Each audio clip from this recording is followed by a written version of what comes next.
Dear students, how are you all? Welcome you in my YouTube channel Kavi Vinay Badhani. Last day I taught you about that the line integral of the electrostatic field, conservative force of electrostatic force, and the electric potential due to a point charge. And now today I am going to explain you the electric potential due to a group of point charge. So let's get started. Today's topic, electric potential due to a group of point charge. Suppose that हमारे पास इस प्रकार का एक कोई system है, उसमें हमारे पास एक पॉइंट P है जिस पर अलग अलग point charge, group of point charge are placed है, Q1, Q2, Q3, Q4 and after to n terms. इनकी जो डिस्टेंस है, ये अलग अलग जो ग्रुप ऑफ पॉइंट चार्ज है हमारे पास, इनकी जो डिस्टेंस P से है वो R1, R2, R3, R4 and Rn तक है. ठीक है, तो इस प्रकार की यदि कंडीशन है, एक सिस्टम में हमारे पास ग्रुप ऑफ पॉइंट चार्ज हों, तो वो सुपरपोजिशन प्रिंसिपल को फॉलो करता है.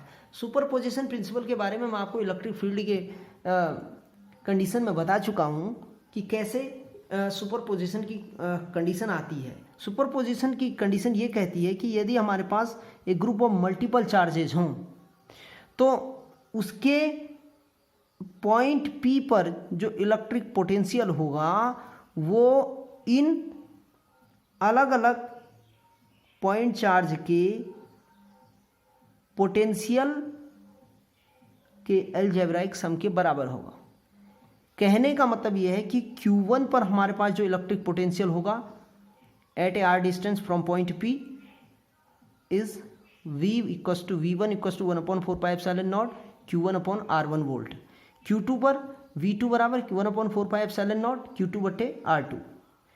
Q3 इक्वस टू Q3 के लिए 1/4πε0 Q3 upon R3 volt. And after to n terms के लिए हो जाएगा Vn equals to 1/4πε0 Qn upon Rn.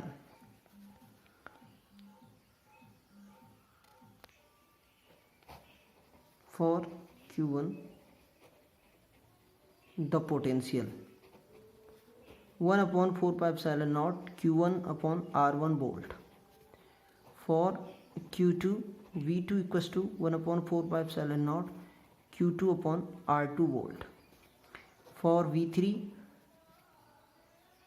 Q3 equals to V3 equals to 1/4πε0 Q3 upon R3 volt.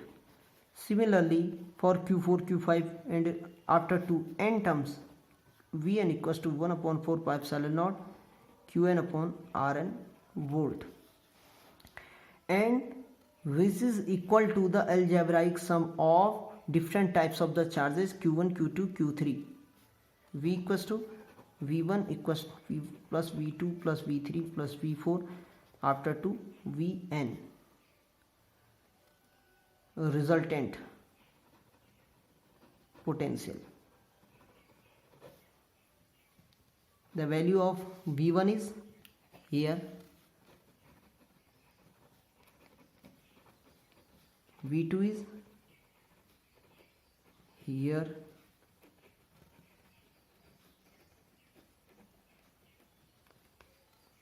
plus 1/4πε0 Qn upon Rn.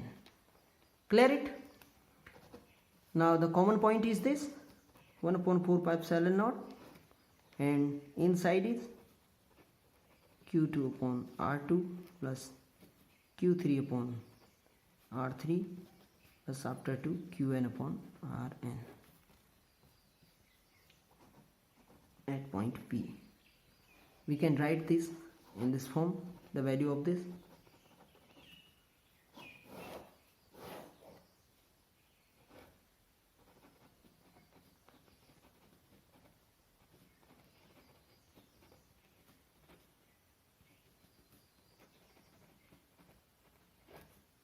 Here the value of electric potential due to a group of multiple group of point charge. Now the next topic is this, the electric potential due to an electric dipole. Finally, we can say that the electric potential at point P is equal to the algebraic sum of the electric potential due to a group of point charge, which is equal to V1 plus V2 plus V3 plus V4 after two n terms. And now the next topic is electric potential due to an electric dipole. Electric dipole के कारण यदि हमें electric potential find out करना हो तो हम कैसे करेंगे? ठीक है, अब इलेक्ट्रिक डायपोल तो आप जानते हैं कि माइनस क्यू और प्लस क्यू चार्ज से मिलकर बना होता है, separated at a small distance R. ठीक, इक्वल एंड अपोजिट चार्जेज होते हैं, plus Q and minus Q. And with the help of this electric dipole how we can find the electric potential? See here, suppose that we have a system A B हमारे पास एक system है जिसका middle point ओ है. ओ से are metre की distance पर एक पॉइंट पी है जिस पर हमें इलेक्ट्रिक पोटेंशियल फाइंड आउट करना है due to an electric dipole.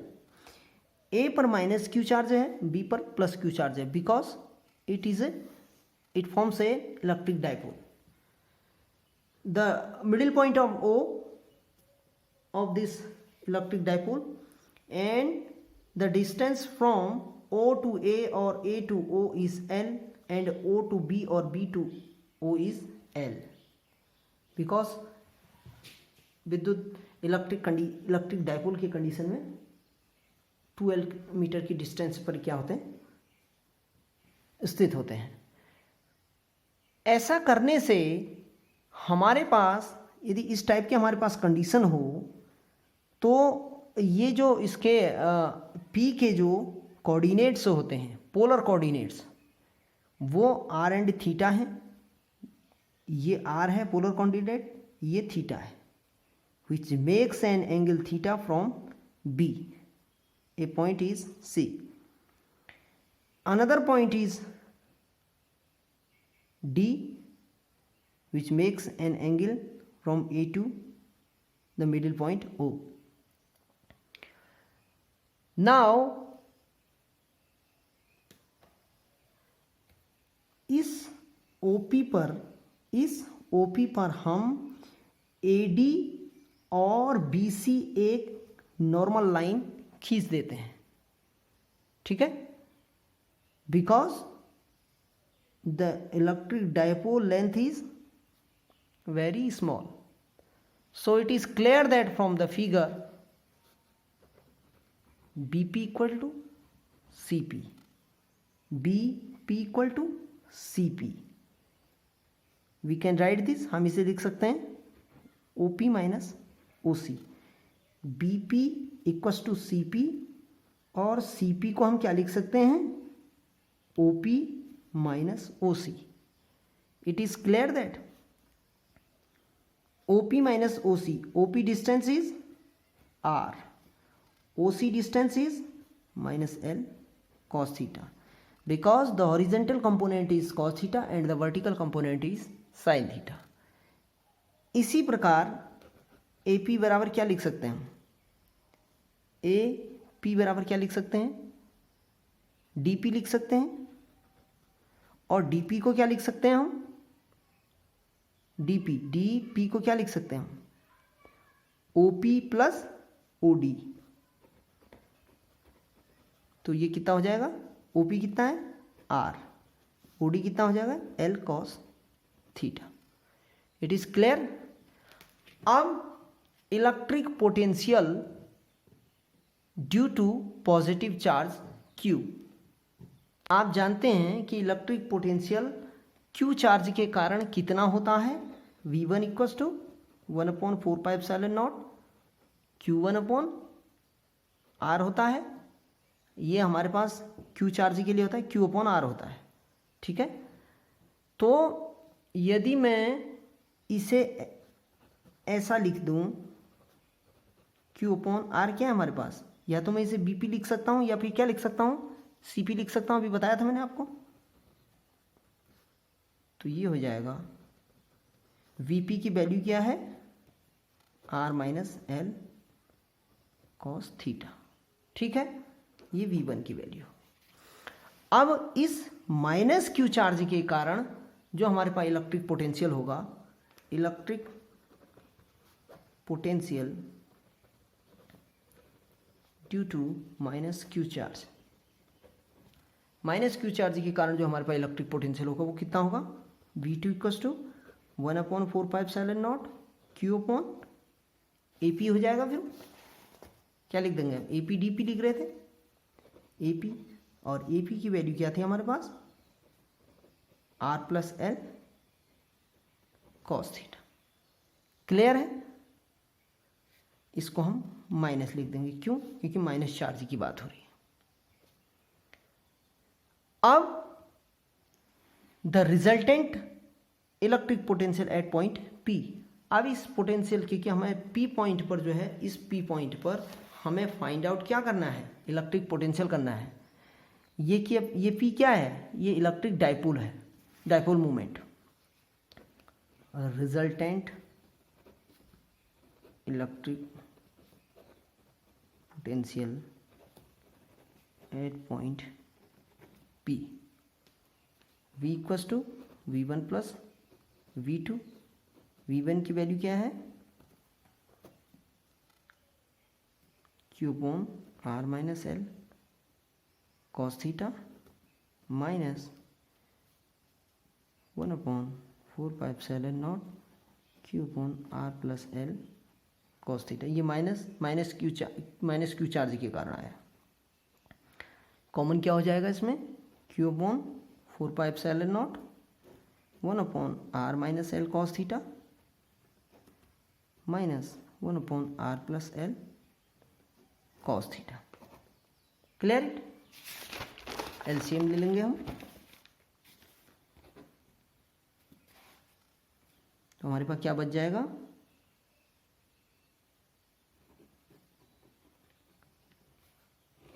R plus L cos theta minus R minus L cos theta upon R square minus L square cos square theta. R से R cancel हो जाएगा, 2L cos theta रह जाएगा।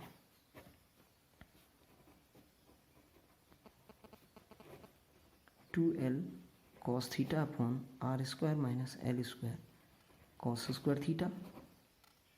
Clear,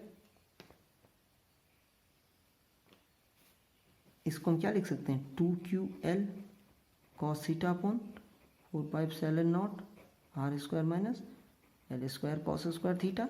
या ऐसे भी लिख सकते हैं 2QL cos theta upon R square L square minus cos square theta. 2QL equals to क्या होता है, P, तो V equals to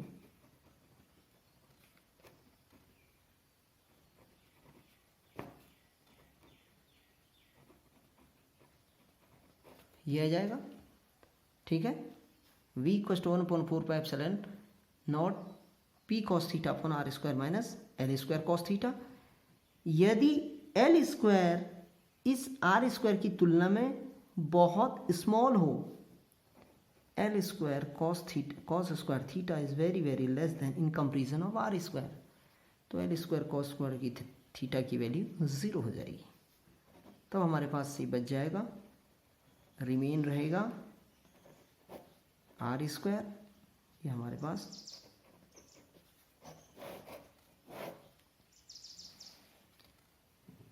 special condition आती है इसमें।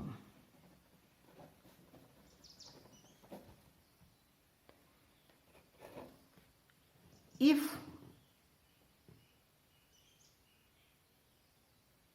Theta equals to 0 or can say the electric dipole is an axis, then or when P lies on P lies on axial line of dipole। ये P जो हो वो axis में हो electric dipole के, तो ऐसी कंडीशन में हमारे पास थीटा इक्वस टू 0 हो जाएगा। तो थीटा इक्वस टू 0 होगा तो cos 0 की वैल्यू क्या हो जाएगी 1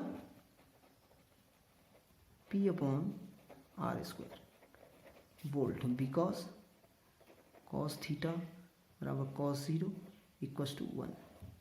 क्लियर। नंबर 2,